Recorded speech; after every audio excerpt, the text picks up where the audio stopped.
Hey guys, what's going on? It's Brett here for another math question.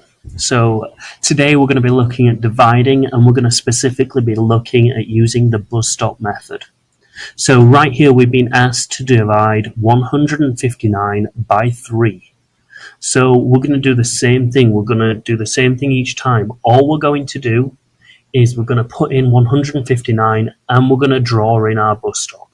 And the 3, because we're dividing by the 3, goes on the outside. I'm going to ask myself the same question every single time. How many 3's do I have in 1? So that means if I go in the 3 times table, how many times do I see 1, or the closest number to it? Well, 1 isn't in the 3 times table, so there is 0. Okay? And I've got a remainder of 1 because I've not used that up. It doesn't go evenly into 3. So I carry my 1, I take it here and I put it in front of the next number. So now I've got, this changes from a 5 to a 15. Now I can say, how many 3's have I got in 15? Well, that one's quite easy because I know that 5 times 3 is 15.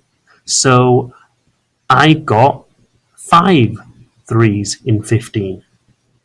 Then move on to the next number.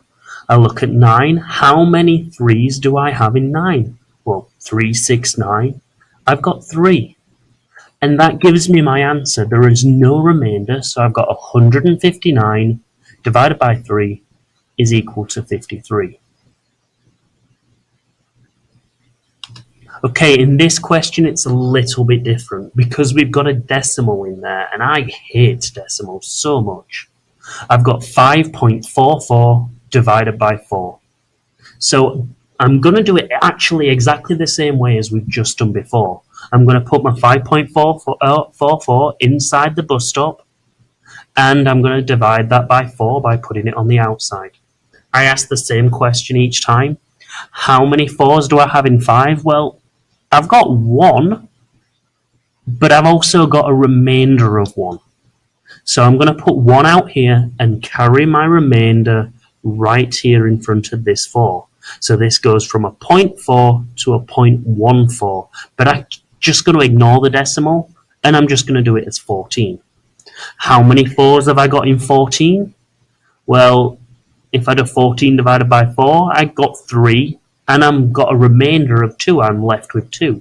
So I'll put my 3 up there, and I'll do the same thing as before. I'll put my remainder 2 right here in front of the number behind it. So now I've got 24. How many 4's have I got in 24? 24 divided by 4, 6 goes into it exactly.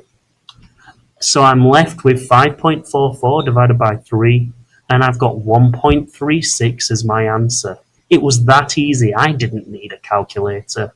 Okay, have a great day, guys.